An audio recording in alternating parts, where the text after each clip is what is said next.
I am Vernon Sollas, ABA Junior Champion, picked for Munich 72 Olympic Games, ABA Senior Champion, boxed for Scotland 4 times, turned professional at 18, nothing else to do in amateur circuit, won everything, won the British Featherweight Championship at the age of 20, becoming the second youngest ever to win the British title and the Lonsdale belt.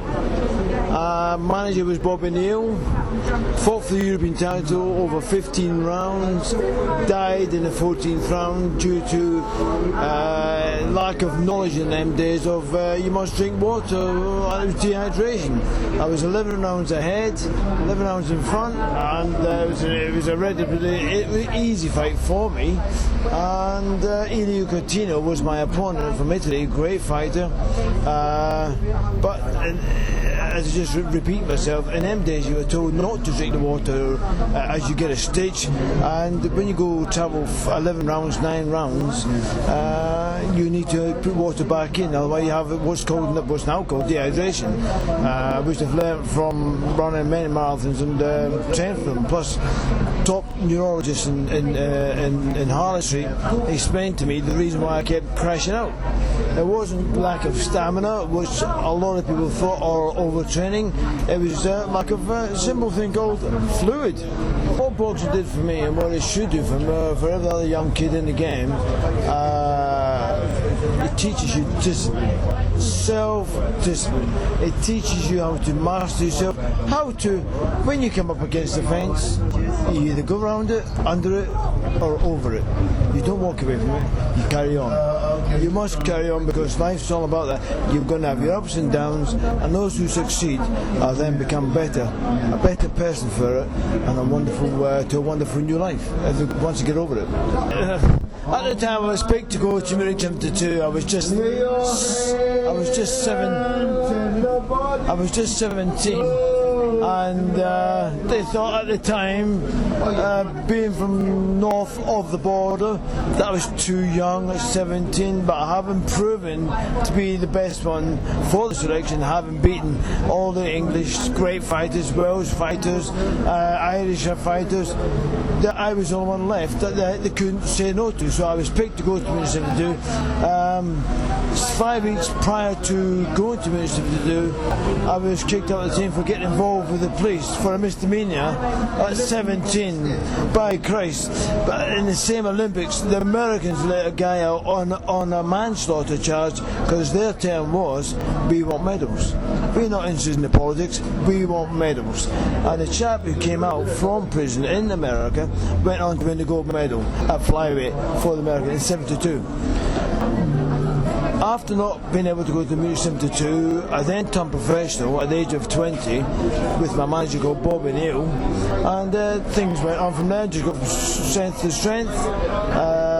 I'm a carpenter, shop fitter by trade, but I've been in the building and restoration business for 27, 30 years now, and I do most of the Lloyd's TSB banks, the Barclay banks up and down the country, stoneware repairs, marble repairs, cleaning, and I love the game. But what I say about the boxing, what boxing does do for you, I'll just repeat myself again, it gives you this for the rest of your life. It should give you this perspective of self-discipline and respect for yourself. Meaning, if you want something really bad, you've got to work your butt off. And then you can turn around and say, if you just make it to the final line and you come second, at least you can say, I tried my best. And unfortunately these days, when I see a lot of these kids nowadays, see you, mate. Thank you very much. Nice talking to you. More interviews than that. I know, mate. See you later. I think that with a lot of youngsters nowadays, they don't get taught these things. Maybe a lot of them should be taught at school. Hey, you didn't do it, so what? It's not going to stop you from being what you really, really want to be. Try another way, or try and do something else. but you have the ability and capability of being successful. It's like getting up at 3 o'clock in the morning when I was a young professional and training, going running in the morning, and then travelling from Harrow Road down to Kennington on 2 trains, and being clocking in at 8 o'clock in the morning, and then going to the gym at 3 o'clock in the afternoon after a day's work, being allowed to get off early by my shop fitting company at the time, who took me on as a fridge. Let me finish off my apprenticeship, 2 years, and then I go to the gym in the afternoon, and then I get home at 8:30, 9:30. Then I'll be up again in the morning at 3 o'clock running. It's all about discipline. Being successful is all about discipline. When you don't make it, I was about 3 fights away fighting from the world title. When I started to get headaches after my last fight, I was getting severe headaches, and a top urologist down Harry Street said to me, "Hello Vernon, I'm glad you come today. There's the effing door. Don't want to see you again. Piss off." And as I went out the door, I came back in the door, and I said to him, "Well, I'm here to see you, man. I don't want to talk to you about brain damage, son. I love boxing, but your mother gave you the most complicated computer on the planet. Don't abuse it. Don't have it knocked about, because it only takes one punch to knock you silly, or one punch to knock you dead. See you." And he opened the door and said, "Goodbye."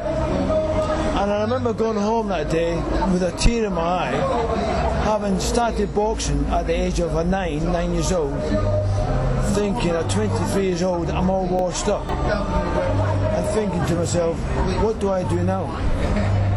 And it took me a year. I was in deep depression for a year. I remember my ex-wife saying to me, "It takes a better man to get up off the floor than it does to win a world title or any title. Get on with it. Get on with life." And I remember 3 days later, those words come back to me, and I thought, hey, so right. If you can't handle this defeat, you're never going to handle anything else in your life. So I started to do the markets, working on the markets. Then I built up the markets, and then I started. I felt so depleted, and I felt so guilty that I've let this get to me for a year. I haven't reached every height through discipline and the will to succeed. I let this thing get me for a year, depression. And then I remember getting up in the morning one morning thinking, she's going to work and I'm here feeling sorry for myself around the house, depression. And I just went into the shower, had a shower, put up my training stuff, went for a run, come back, and the whole world changed then. Phoned up, people were about, "Hi, it's Vernon Sollas, can you employ me?" No, lots of doors. "Hello Vernon, pals of mine, no, I can't help you." Then I got my first job with Lonsdale Sports Shop, boxing, sports people. They gave me the first job, and it was wonderful working with Bernard Hart in Beak Street, and his other shops in Fulham. And so what have you built up today? What have I built up now? I've got a fantastic building and restoration company which I've built up over the last 27 years. I'm actually on the Olympic Village. This is the ironic thing about all this building. So I'm actually working on the Olympic Village 40 years after being kicked out the Munich 72 games. Now I'm being freshed and thrashed again on the Olympic Village. People who knew me back in them days going, "Hey, because Colin Hart wants to do a big article about it." Yeah, you know Colin Hart. And he said, "What do you think about it?" I said, "Well, it's just ironic that I'm here. Marvellous. And I love it, and I look across into the stadium and I think, all those people will be here with the same thoughts, the same deeds, the same needs, and the same aggression to get up there to win a gold medal, silver medal, or bronze medal." It's a beautiful end to the circle.